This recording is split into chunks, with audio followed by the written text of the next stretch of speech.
நண்பர்கள் அனைவருக்கும் வணக்கம். ஆக்டிவா வண்டியை நம்ம ரெகுலராக பார்த்த கம்ப்ளைண்ட் தான், ஏற்கனவே பார்த்துருப்போம் இந்த ஃபால்ட்டை. இப்போ திரும்பவும் நண்பர்கள் நிறைய பேர் கேட்குறாங்க, இதே ஃபால்ட்டு தொடர்ச்சியாக வருது இப்போது. எனவே தான் மீண்டும் இந்த பதிவு எடுத்து போட்டிருக்கோம். என்னென்னு பார்த்தீங்கன்னா, வண்டி வந்து செல்ஃப் எடுக்காது, ஃபியூல் மோட்ரு ஓடாது, கரண்ட் வராது, கிக் பண்ணால் கரண்ட் வராது, எதுவும் நடக்காது. ஓபிடி போட்டால் மட்டும் பேசும். ஓபிடி வந்து ஒர்க் ஆகும். அது ஒர்க் ஆகும்போது பார்த்திங்கன்னா இன்ஜெக்டர் சர்க்கியூட் ஓப்பன் 1 ஃபால்ட்டு 1.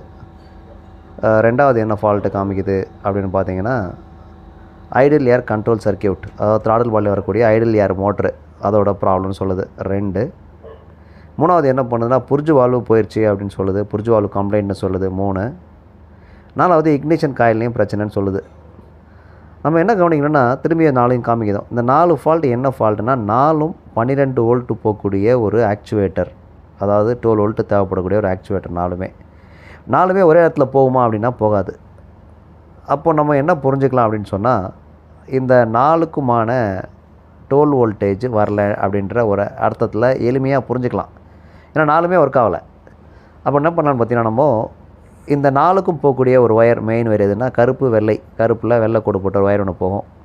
இது இக்னிஷன் காயிலுக்கு, புர்ஜு வால்வுக்கு, ஐடில் ஆக்சுவேட்டருக்கு, எல்லாத்துக்கும் போகும் உங்களுக்கு. ஸோ இந்த 4 கம்ப்ளைண்ட் வந்துச்சுன்னா 4க்கும் போகிறது. இது இல்லைனா இப்போ என்ன செல்ஃப் எடுக்க மாட்டேங்குது, ஸ்டார்ட் ஆக மாட்டேங்குது, எதுவுமே நடக்கலை. இப்போ என்ன பண்ண போகிறோன்னா, அந்த இன்ஜெக்டர் பக்கத்தில் அந்த கருப்பு வெள்ளை ஒயரை லைட்டாக சீவிக்கிறோம். சீவிட்டு நம்ம என்ன பண்ணலாம், ஃபஸ்ட்டு பவர் சப்ளை வருதா அப்படின்னு பார்க்கலாம். எல்லாத்துலேயும் பார்க்கலாம். முதல்ல நமக்கு எளிமையாக இருக்கிறது, இன்ஜெக்டர் வெளியே இருக்கும். நமக்கு இக்னிஷன் காயில் கீழே இருக்கும். இப்போ என்ன பண்ணணும்னா, அதில் லைட்டாக ஒரு சீவிட்டு ஒரு ஒயரை முறுக்கி வச்சுக்கிறேன். இப்போது இருந்தாலும் முதல்ல கரண்ட் வருதான்னு பார்க்கணும். நம்ம சாவி போட்டால் வருதான்னு பார்த்துட்டு தான் பவர் சப்ளை கொடுக்க போகிறோம். இப்போ என்ன பண்ணுறோன்னு பார்த்திங்கன்னா, பவர் சப்ளை செக் பண்ணுறோம். பேட்டரியில் ஒர்க் ஆகுது. இப்போ அந்த ஒயரில் இங்கே வருதான்னு பார்த்திங்கன்னா வரல. அப்போ நம்ம எளிமையாக புரிஞ்சுக்கிட்டோம். என்ன புரிஞ்சுக்கிட்டோம்னா, இந்த பவர் சப்ளை கருப்பு வெள்ளை கோடில் பவர் சப்ளை வராததுனால இந்த 4க்கும் போகிற பவர் சப்ளை எங்கேயுமே பவர் சப்ளை போகல அப்படின்றத புரிஞ்சுக்கலாம். சரி, செக் பண்ணலாம் அப்படின்னா, நம்ம திரும்பி முதல்ல எடுத்தோன்னே ஒயரிங் ஒன்றும் தேவையில்லை. எடுத்தோன்னே பண்ணலாம், டேரெக்டாக என்ன பண்ணலாம், பேட்டரியில் வச்சு பார்க்கும்போது ஸ்பார்க் ஆச்சுன்னு சொன்னால் இந்த ஒயர் வேறு எங்கேயோ ஸ்பார்க் ஆகுதுன்னு அர்த்தம், எர்த் ஆகுதுன்னு அர்த்தம். ஸ்பார்க் ஆகலைன்னு சொன்னால் இந்த ஒயர் கட்டாக இருக்குன்னு அர்த்தம். நம்ம என்ன பண்ணுறோம், இப்போது பேட்டரியில் வச்சோன்னே எல்லாமே ஒர்க் ஆக ஆரம்பிச்சிருச்சு.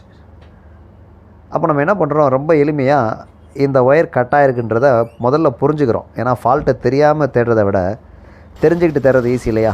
ஸோ அந்த மாதிரி என்ன பண்ணுறோம், இப்போ வண்டியாக ஸ்டார்ட் ஆகி ஓட ஆரம்பிச்சிருச்சு. ஓடினதுக்கப்புறம் கழட்டினாலும் பேட்டரி எடுத்துட்டாலும் வண்டி ஓடுது. ஏன்னா சார்ஜிங் லைனில் சப்ளை கிடச்சிரும். அது இப்போ ஸ்டார்ட் ஆகிருச்சு. எடுத்தோன்னே திருப்பி வண்டி ஓட ஆரம்பிச்சிருச்சு. அப்போ நமக்கு ஒரு புரிதல் கிடச்சிருச்சு, இந்த கருப்பு வெள்ளையில் நமக்கு பவர் சப்ளை வரல அப்படின்றது புரிஞ்சிடுச்சு.